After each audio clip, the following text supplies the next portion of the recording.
السلام عليكم. هذني 5 زواج، الزوج على 75 بيعة وحدة. امهاتهم كلها 5 و6 و7 قصب، والطيور همين احجال وشروال. بس شروالهم مقوي، ذني عزل مال خواتهم، لان خواتهم القويات غاليات.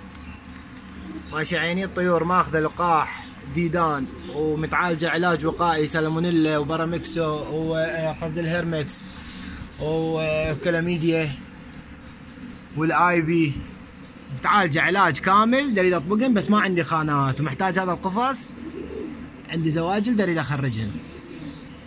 ذن الطيور كلها شروالها 2 3 4 بين هذا 4 همينه كذلك.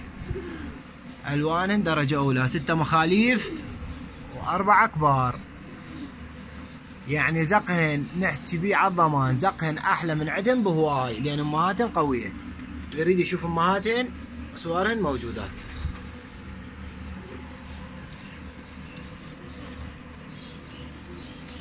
ان شاء الله واضح التصوير، ترى ما عندي وقت اصورهن واحد واحد. هاي حبشه عيون سود، اللي يعرفون بيه هاي ميزه ترى، يعني هاي مال تطلع نقشات حلوه. الوانهن درجه اولى. هاي التصوير مال الشمس، يعني مو مال الشمس، مال الصبح، هذا في يعني لو بالشمس لمعتهن هواي اقوى.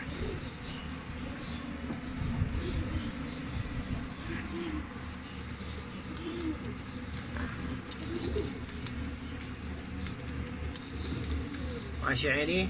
ذني 5 زواج بيعة وحدة 375، وال25 وقعناها مال كروتين، سعرهن واحد وبيعتهن وحدة.